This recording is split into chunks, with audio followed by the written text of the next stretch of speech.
Hello,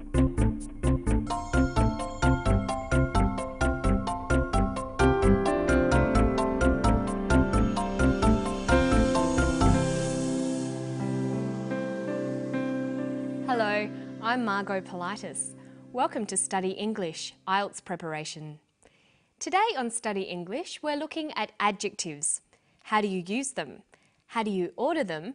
And how do you use them to compare and describe things? First, let's listen to some descriptions about the world under the sea in the Gulf of Carpentaria off the north coast of Australia. It's quite an amazing place. We know more about the surface of the Moon or the surface of Mars than we do about the seafloor. The seafloor remains the last unexplored frontier. This is because it's covered by this impenetrable ocean layer that we can't see through. The only way we can see the seafloor is using sonar. The largest reef they mapped is about 10 or so kilometres across. It's an oval-shaped feature, so it covers around 100 square kilometres. Because of the fact that they are submerged in 30 metres or so of water, the reefs are very hard to see. No one had realised that the Gulf contained reefs just like the Great Barrier Reef. Being able to describe things properly is an important communication skill. You need adjectives for descriptions. They usually come before the nouns they are describing. The red car. But when you want to accurately describe something, you often need to use more than one adjective in a row. What if the car is big, red, and made of plastic? We call it the big red plastic car. Notice that the adjectives are usually separated by commas. But why don't we call it the red plastic big car? How do you know which order to put the adjectives in? Well, for native speakers, it's just that it sounds right. But luckily, there are some rules. It's called the Royal Order of Adjectives. Let's have a look at it. First, we have the determiner. That's articles, a, an, the. Numbers, or a word that describes the amount of something. It can also be the owner, the person or thing who the noun belongs to. So determiners can be a, the, many, some, or a name like John's. So we can have a car, many cars, John's car. The second type of adjective is opinion or observation. This tells you something about the quality of the noun. Useful, cheap, ugly, beautiful. Then we have size. For example, enormous, tiny, huge. Followed by age. It could be old, modern, 7-year-old. Then shape. Perhaps oval, circular or flat. A colour, like white, black or blue. Then we have adjectives that describe origin, where the noun is from. For example, Thai, Indonesian, Australian. Followed by material, what the thing is made of, like copper, plastic or wooden. Lastly is the qualifier. This is something that's an integral part of the noun. Examples might be a rocking chair, a wedding ring, an electric oven. There are, of course, a few exceptions to these rules, but it's important that you learn them and practice them whenever you can.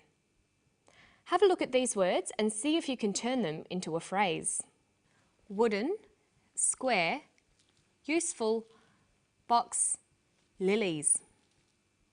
Well, box is the noun, but what comes first? The determiner. Whose box is it? It's Lily's box. So lilies comes first. Then that's followed by the observation. The box is useful. Then the shape, it's square. Then finally the material, it's a wooden box. So we have Lily's useful square wooden box. Good. Now let's listen to some strings of adjectives from the clip. The seafloor remains the last unexplored frontier. This is because it's covered by this impenetrable ocean layer that we can't see through. The largest reef they mapped is about 10 or so kilometres across. She calls the seafloor the last unexplored frontier. Let's look at that phrase. Frontier is the noun. The other words are describing the noun. First we have the determiners, the and last. Last expresses a number, so it goes second. Then unexplored. That's an observation. It's a quality of the frontier. Okay, now what about this impenetrable ocean layer? Well, layer is the noun. All the other words are adjectives. This is the determiner. Impenetrable is an observation. It describes a quality of the ocean layer. Ocean here is the qualifier. Almost part of the noun, it's not just a layer, it's an ocean layer.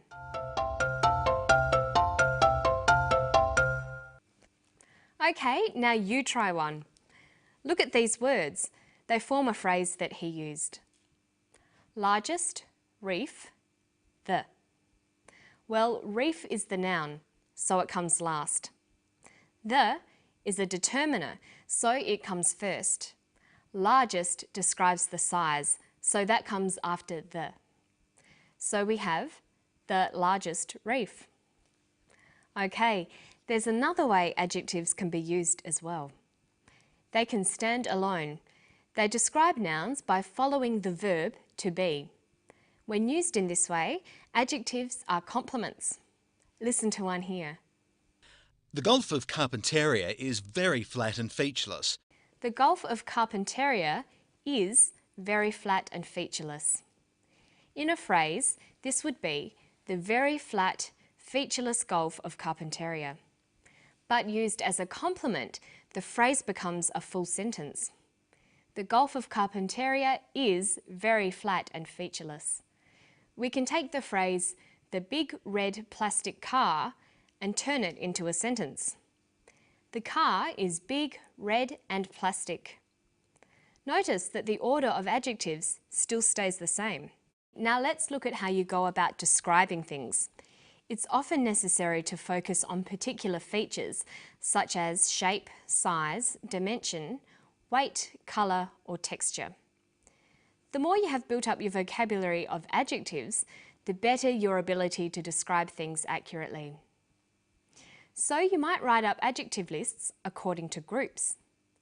To describe shapes, we can say circular, triangular, rectangular, spherical, but we just say square. It's also possible to describe something by saying it's like something common. So we can say something is egg-shaped or kidney-shaped. Listen. The largest reef they mapped is about 10 or so kilometres across. It's an oval-shaped feature, so it covers around 100 square kilometres. When you're writing, you should always aim to make your descriptions as accurate as you can. But sometimes you can't be exact and you need to describe something approximately. The largest reef they mapped is about 10 or so kilometres across. It's an oval-shaped feature, so it covers around 100 square kilometres. Because of the fact that they are submerged in 30 metres or so of water, the reefs are very hard to see. Dr. Harris uses the words about, around, or so with numbers. About 10 kilometres, around 100 square kilometres, 30 metres or so. Notice that the phrase or so always comes after the number, but the others all come before. You might also hear people say around about. In formal language, we'd probably say approximately. These are all signs that the amount is not exact. And now it's around about time for me to go. I'll see you next time for more Study English. Bye-bye.